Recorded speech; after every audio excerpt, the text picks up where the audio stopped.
오늘 이 밤에 하나님 또 음성 들으시고 또 말씀 붙들고 기도할 때에 응답받는 복된 밤 되기를 간절히 소망하며 축복합니다. 제가 세계로 교회를 가면서 차에 라디오를 켰는데 어떤 한 목사님이 설교를 하시는데 이런 예화를 드셨습니다. 한 청년이 있었는데 몸도 약하고 뭐 되는 것도 없고 모든 게 영육 간의 어둠입니다. 절망입니다. 완전한 절망. 그래서 하나님 앞에 엎드려서 기도를 했습니다. 하나님 좀 도와주세요. 하나님 어떻게 하면 될까요? 도와주세요. 그랬더니 하나님께서 오셔서 커다란 돌을 하나 앞에 놓고는 지금부터는 이 돌을 밀어라. 이 돌을 밀어라. 그래서 청년이 이 돌을 밀어야 되겠구나. 근데 자신이 감당할 수 없는 그런 크기와 무게입니다. 그런데 믿음이 있습니다. 내가 밀면 하나님께서 도와주셔서 이 돌을 치우게 하시겠지. 그리고 믿음으로 계속 밀었습니다. 하루, 이틀, 사흘, 일주일, 한 달, 두 달, 석 달, 6달. 아무리 밀어도 돌은 꿈쩍도 안 하는 겁니다. 그래도 또 계속 밀면 어떻게 되겠지. 하나님 도와주시겠지. 계속 밀었는데 한 6개월이 지나고 나서 좀 움직였었을까 하고 한번 뭐 조금이라도 안 움직였을까? 1cm라도 움직이지 않았을까? 하고 봤더니 꿈쩍도 안 한 겁니다. 조금도 안 움직였습니다. 그래서 이 청년은 더 절망했습니다. 하나님께 기도했더니 하나님께서 오셔서 이것을 하라고 하셔서 믿음으로 순종함으로 했는데 아무런 일도 안 일어나는 겁니다. 그래서 다시 하나님께 기도했습니다. 하나님 하라고 하셔서 내가 순종함으로 또 도와주실 줄 믿고 했는데 왜 아무런 일도 안 일어납니까? 돌이 왜 꿈쩍도 안 합니까? 자, 그때 하나님께서 이렇게 말씀하셨습니다. 나는 너에게 그 돌을 밀으라고 했지 그 돌을 치우라고 하지 않았다. 그냥 너는 내가 밀라고 하면 그냥 밀면 된다. 그런데요, 청년의 관심은 돌을 밀어서 돌이 움직여지는 데 관심이 있었는데 하나님의 관심은 어디에 있었을까요? 그 돌을 밀고 있는 그 청년 자체에 관심이 있었습니다. 6개월 동안 돌은 안 움직였지만요, 그 청년에게 어떤 일이 일어났을까요? 그 청년이 불면증에 시달리고 있었습니다. 또 몸이 막 약했습니다. 소화도 잘 안 되고 소화불량이 있는데 돌을 미는 동안에 어떻게 됐을까요? 근육이 튼튼해지고요. 뼈대가 튼튼해지고 밤에 잠도 잘 자고요. 그리고 소화도 잘 되는 자신의 모습을 발견하게 된 겁니다. 나는 너에게 돌을 움직이라고 한 것이 아니라 돌을 밀라고 했다. 그럼 하나님은 돌을 미는 그 동작을 통해서 누구를 변화시킨 겁니까? 그 청년을 강하게 하고 그 청년을 변화시킨 겁니다. 그렇구나. 우리는 내가 바로 그 청년이었구나. 돌을 밀어서 움직이려고 했는데 하나님은 그 움직이는 거 얼마든지 치울 수 있죠. 그런데 돌을 치우는 게 하나님의 목적이 아니라 돌을 밀음을 통해서 그 청년을 강하게 새롭게 하는 겁니다. 여러분 혹시 그 청년의 자리 있지 않습니까? 제가 그 청년이었습니다. 돌이 안 움직이는 것 때문에 하나님께 원망하고 불평하고 그랬던 제 모습을 그 짧은 시간에 깨달았던 것입니다. 우리는 밀면 됩니다.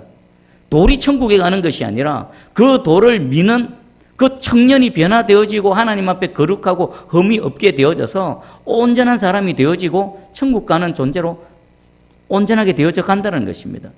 여러분 돌을 열심히 미십시오. 근데 그 돌이 안 움직인다고 낙심하지 마시기 바랍니다. 돌을 미는 동안에 여러분이 변화되어지는 겁니다. 그 돌을 기도를 열심히 합니다. 아무런 응답도 없습니까? 괜찮습니다. 그래도 기도하는 겁니다.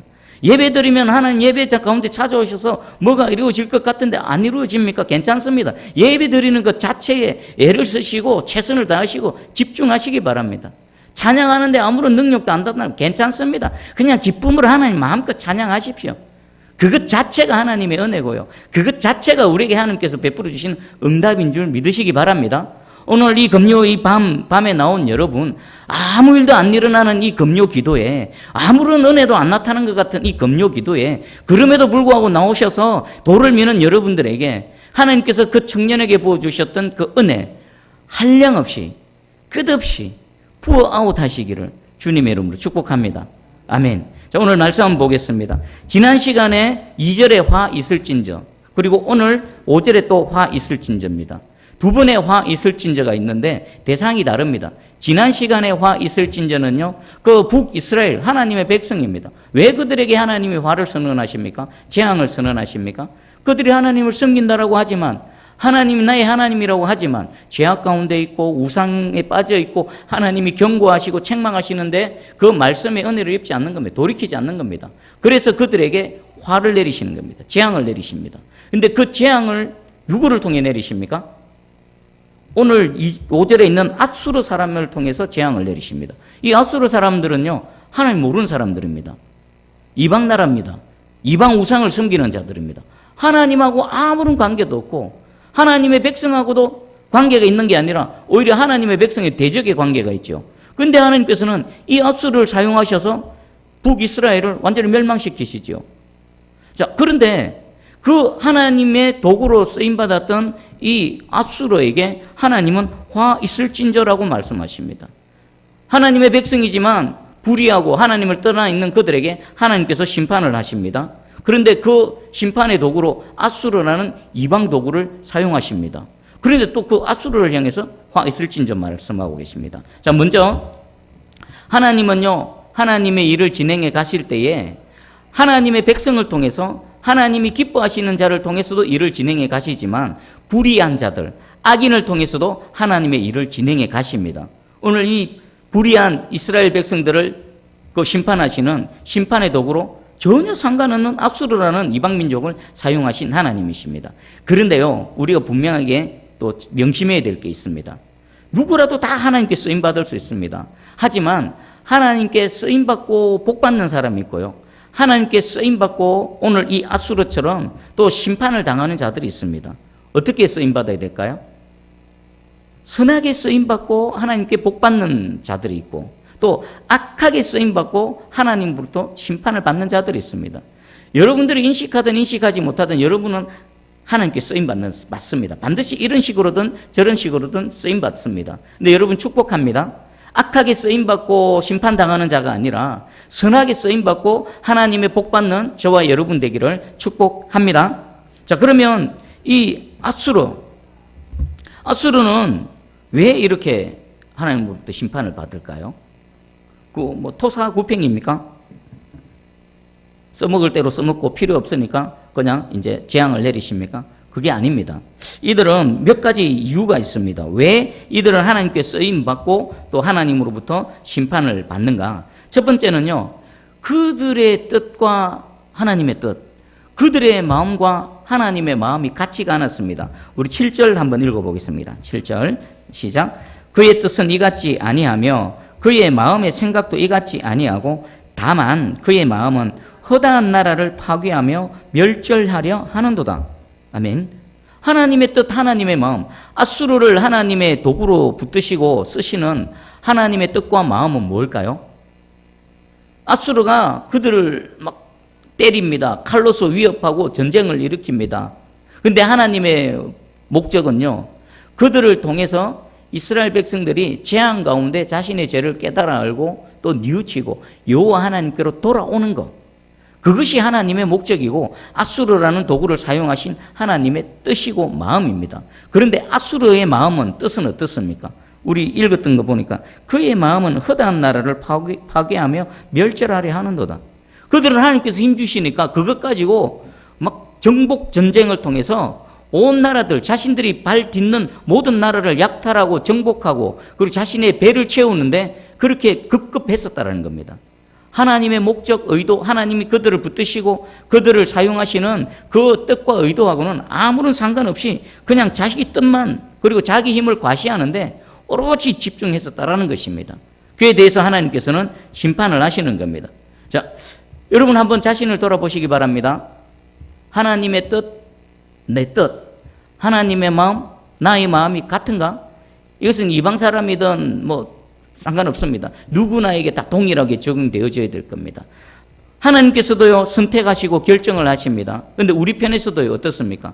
오늘 하루 살아오실 때에 여러분들 많은 선택 사항들, 그리고 또 그 중에서 또 결정을 하시면서 오늘 여기 이 자리에 나와 계실 것입니다. 그리고 우리는 계속 그렇게 선택과 결정의 연속입니다. 무엇을 통해서, 무엇을 기준으로 여러분들이 선택하시고 결정하십니까? 저와 여러분의 모든 선택과 결정의 기준이 하나님의 뜻이고 하나님의 마음이기를 축복합니다. 하나님이 말씀하시는 그곳에 우리의 선택, 우리의 결정이 있기를 축복합니다. 그때 하나님께서는요, 우리에게 계속 붙드시고 우리를 계속 복 내려주시고 하나님의 선한 사역 가운데 우리를 이끌어 가실 줄 믿습니다. 그리고 두 번째입니다. 두 번째는요, 이들은 사람과 하나님 앞에 지독하게 교만했습니다. 사람 앞에서도 교만했고요, 하나님 앞에서도 교만했습니다. 이들이 어떻게 말했는가? 8절 한번 읽어봅니다. 8절 시작. 그가 이르기를 내 고관들은 다 왕들이 아니냐? 첫 번째 교만입니다. 이게 무슨 말이겠습니까? 내 고관들은 다 왕들이 아니냐? 이 아수르는요, 가는 곳마다 나라를 침략하고 정복하고 다스렸습니다.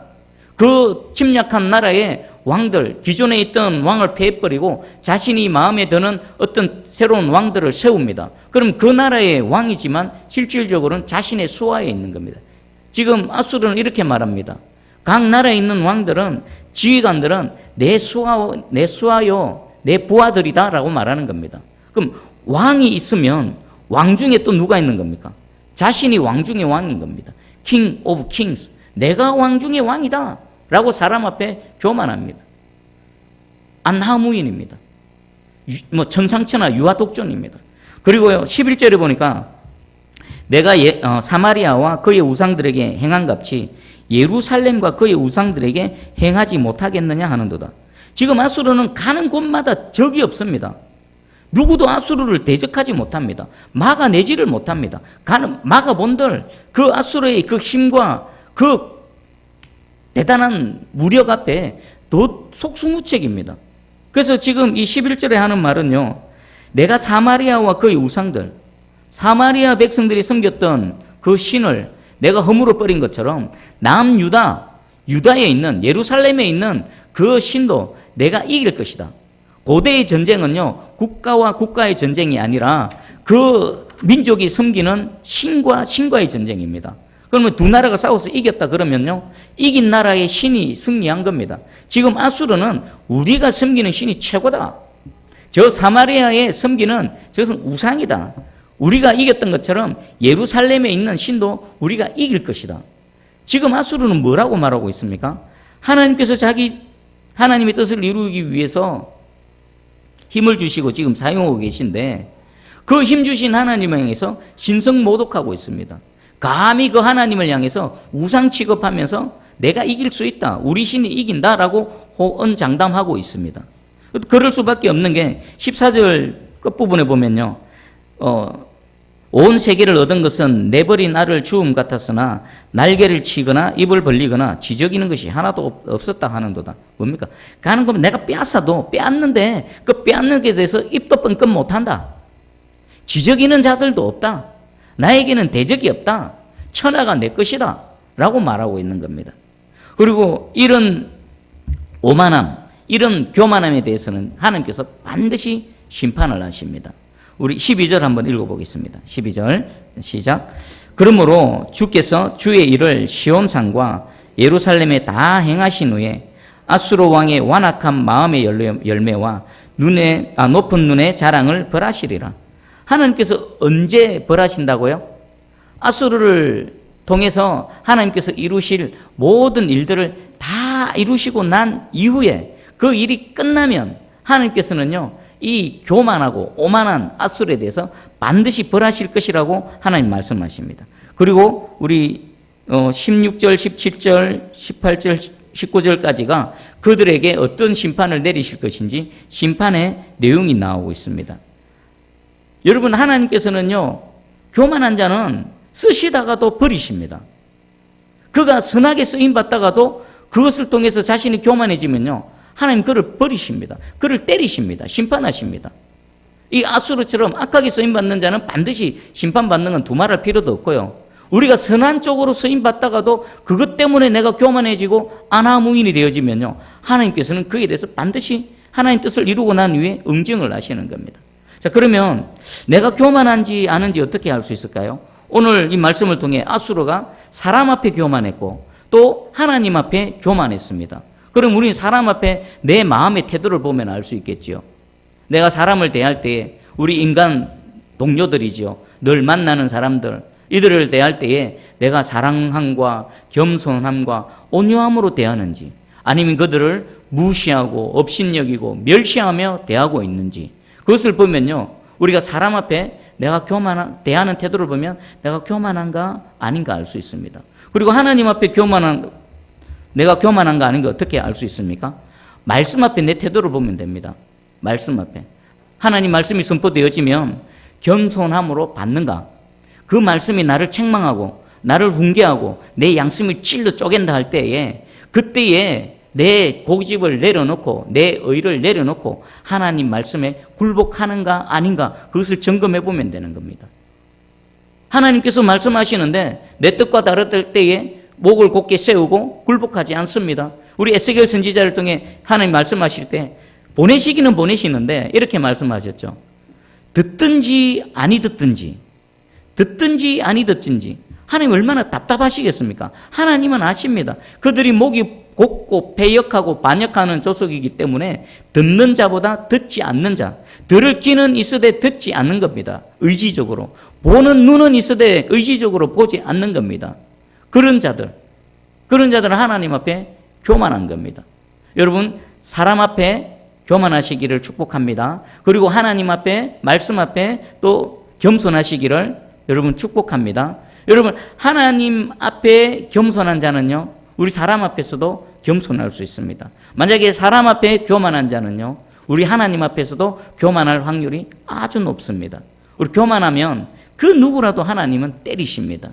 우리 겸손한 자리에 계셔서 항상 하나님의 은혜 가운데 머무시기를 축복합니다. 여러분, 컵에 물이 항상 받쳐 있으려면 어떻게 됩니까? 뒤집어져 있으면 물이 안 받칩니다. 아무리 물을 갖다 부어도. 그리고 물은 어디서부터 어디로 흐릅니까? 위에서부터 아래로 흐릅니다. 그럼 하나님의 은혜도요, 물과 똑같습니다. 어디서부터 어디로요? 위에서부터 아래로 흘러갑니다. 그러면 하나님의 은혜는 항상 하늘로부터 부어지고 있는데, 그 은혜를 내가 담으려면, 그 은혜에 내 영혼육이 적셔지려면 어디로 가면 됩니까? 낮은 자리로, 가장 낮은 자리로 가면 그곳에 하나님의 은혜가 있습니다. 여러분이 겸손하게 무릎으로 한 걸음 한 걸음 걸어가면요, 그곳에 하나님의 선물이 여러분을 떡하니 기다리고 있을 것입니다. 하나님께서는 그 선물을 잔뜩 준비해 놓고 있는데, 내가 높은 곳에 있어서 그 하나님의 은혜의 선물을 못 누리는 그런 안타까움 없도록 늘 겸손한 자리에 계시기를 축복합니다. 아멘. 그리고 세 번째가, 이 아수르는요, 하나님의 뜻을 이루기 위해서 하나님께서 아수르에게 힘을 주셨습니다. 능력을 주셨습니다. 그런데 이들은 이것이 내 것인 양 착각했습니다. 내 능력인 양, 내 힘인 양, 원래부터 나의 것인 양 착각했습니다. 자, 13절을 한번 읽어봅니다. 13절 시작. 그의 말에 나는 내 손의 힘과 내 지혜로 이 일을 행하였나니 나는 총명한 자라 열국의 경계선을 걷어치웠고 그들의 재물을 약탈하였으며 또 용감한 자처럼 위에 거주한 자들을 낮추었으며, 14절 앞부분입니다. 내 손으로 열국의 재물을 얻은 것은, 여기까지입니다. 아멘. 자, 여기 보니까 전부 주어가 누굽니까? 나입니다. 나. 내 손의 힘, 내가 힘이 있고 내가 지혜롭고 내가 총명하고 그리고 내 능력으로 재물을 얻었다라고 말하고 있습니다. 이 모든 주어가 자기입니다. 그런데 여러분, 무엇 하나 자기 스스로 주어지는 게 있을까요? 힘? 하나님 힘을 주셔야 되는 겁니다. 그리고 지혜? 인간의 지혜로 그거 아무것도 아닙니다. 하나님이 지혜를 주셔야 우리는 비로소 지혜로울 수 있는 겁니다. 총명은 또 어떻습니까? 역시 하나님께서 주셔야 우리는 총명해지는 겁니다. 어떤 능력, 재물을 얻고 무언가를 할 수 있고 무언가를 잘할 수 있는 그 능력, 어디로부터 오는 겁니까? 여호와 하나님으로부터 오는 겁니다. 여러분들 지금 여러분 인생을 살아가는데 여러분의 인생의 주어는 누구십니까? 내가입니까? 여호와 하나님입니까? 여러분은 내 살아가는 모든 인생의 주인, 내 인생의 주어는 오직 여호와 하나님이 하셨다. 하나님이 내게 능력 주셨다. 하나님 내게 힘 주셨다. 하나님이 이 일을 이루셨다. 오직 하나님께 영광을 올려드리는 저와 여러분 되기를 축복합니다. 자, 하나님께서는 이것을 보시고 참 비웃으십니다. 15절 제가 읽어드립니다. 도끼가 어찌 찍는 자에게 스스로 자랑하겠으며 톱이 어찌 켜는 자에게 스스로 큰 체하겠느냐. 이는 막대기가 자기를 드는 자를 움직이려 하며 몽둥이가 나무 아닌 사람을 들리함과 같음이로다. 여기 네 가지 도구가 나옵니다. 도끼가 나오죠. 톱이 나옵니다. 막대기가 있고 몽둥이가 있습니다. 자, 그러면 이 네 가지 모든 것은 도구일 뿐입니다.